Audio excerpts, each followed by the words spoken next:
حضرت فضیل ابن عیاض رحمۃ اللہ علیہ یہ پہلے ڈاکو تھے، ڈاکہ ڈالا کرتے تھے، قافلے کے قافلے لوٹ لیا کرتے تھے، لیکن ایک کام وہ کیا کرتے تھے، گویا کہ اللہ رب العزت والجلال کی طرف سے ایک توفیق ان کو ملی تھی۔ وہ یہ تھی کہ جن کے مال کو لوٹا کرتے تھے ان کا نام لکھ لیا کرتے تھے، ان کا پتہ لکھ لیا کرتے تھے، مستقل ان کا کام یہی تھا۔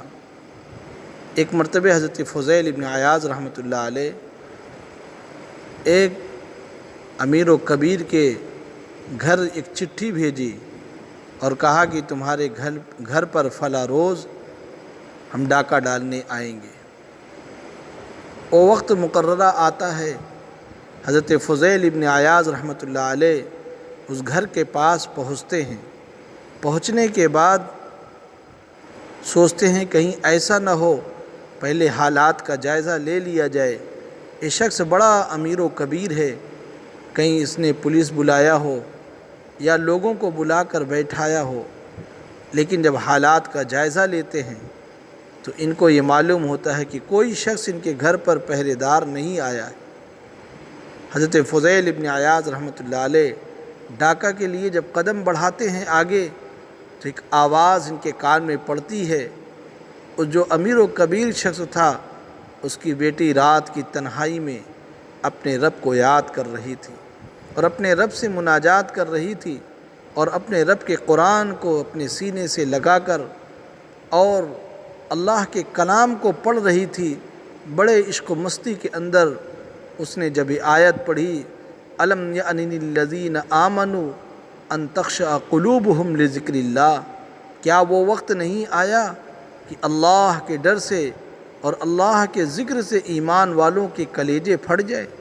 حضرت فضیل ابن عیاض رحمۃ اللہ علیہ چونکہ عربی تھے، اس وجہ سے یہ آیت ان کے دل پر ایک عجیب بجلی کی کڑک کی مانند ان کے دل پر پڑتی ہے اور اپنا اثر قرآن دکھا جاتا ہے۔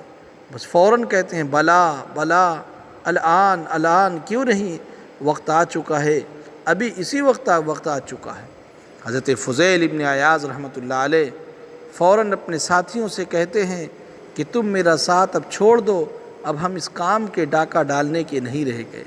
میرے بھائیو اور دوستو، اللہ جب جس کو اپنانا چاہتا ہے تو وہ لاکھ اپنے آپ کو ناچ گانے کی دنیا، شراب کی دنیا، فسق و فجور کی دنیا، گناہوں میں اپنے آپ کو ملوث کرے، لیکن اللہ جب جس کو بنانا چاہتے ہیں تو اس کو اپنے سے قریب کرنے کے لیے بہانے تیار کر دیتے ہیں۔ حضرت فضیل ابن عیاض رحمۃ اللہ علیہ توبہ کرتے ہیں، سچی پکی توبہ کرنے کے بعد یہ سب کے مال کو واپس کرنے لگتے ہیں۔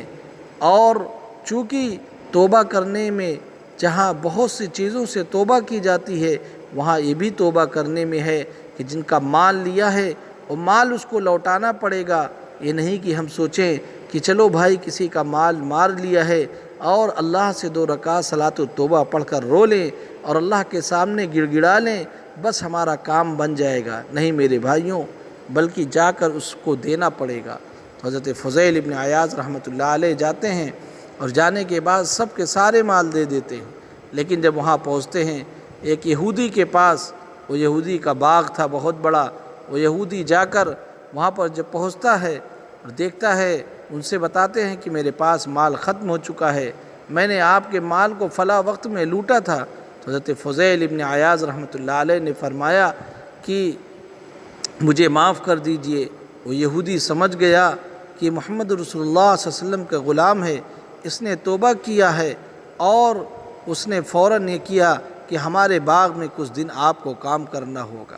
حضرت فضیل ابن عیاض رحمۃ اللہ علیہ ایک مدت تک اس کے ہاں کام کرتے ہیں اور سوچتے ہیں کہ چلو کام کرتے ہی رہیں گے اور اسی کام کے بہانے سے توبہ ہو جائے گی، کم سے کم اللہ کے سامنے کل قیامت کے دن رسوائی اور ذلت تو نہیں ہوگی۔ بس یہ جو ہے اس کو آتے ہیں، کہتے ہیں بھائی وقت مقررہ ہو چکا ہے، اب مجھے چھوڑ دیجئے۔ وہ کہتا ہے کہ جاؤ، میرے گھر میں 2-3 بوری رکھی ہوئی ہے، اس کو لاؤ۔ وہ جب بوری لے کر آتے ہیں تو کہتا ہے کہ اس کو پلٹو۔ جب وہ پلٹتے ہیں تو اس بوری کے اندر سونا ہی سونا ہے۔ وہ شخص حیرت میں ہو جاتا ہے اور اس نے کہا کہ میں نے آپ کو آزاد کیا فضیل ابن عیاض، میں نے اپنی کتابوں میں یہ بات پڑھی ہے، اور کہ جو محمد رسول اللہ صلی اللہ علیہ وسلم کا کوئی غلام جب سچی پکی توبہ کرتا ہے تو جو کنکر اور پتھر کو بھی چھو لیتا ہے تو اللہ اس کو سونا بنا دیتے ہیں۔ ہم نے اس بوریے میں کنکر اور پتھر ہی بھر کے رکھا تھا تاکہ تم کو آزمائیں کہ تم نے سچی پکی توبہ کی ہے کہ نہیں۔ اے میرے بھائیو دوستو، اس وجہ سے فرمایا قرآن مقدس کے اندر، یا ایھا الذین آمنوا توبوا الی اللہ توبۃ نصوحا، اے ایمان والو سچی توبہ کرو۔ جب ہم سچی توبہ کریں گے میرے بھائیوں دوستو تو اللہ اپنا قرب خاص ہمیں عطیت فرمائے گا۔ اللہ ہم سب کو سچی پکی توبہ کرنے کی توفیق فرمائے، آمین۔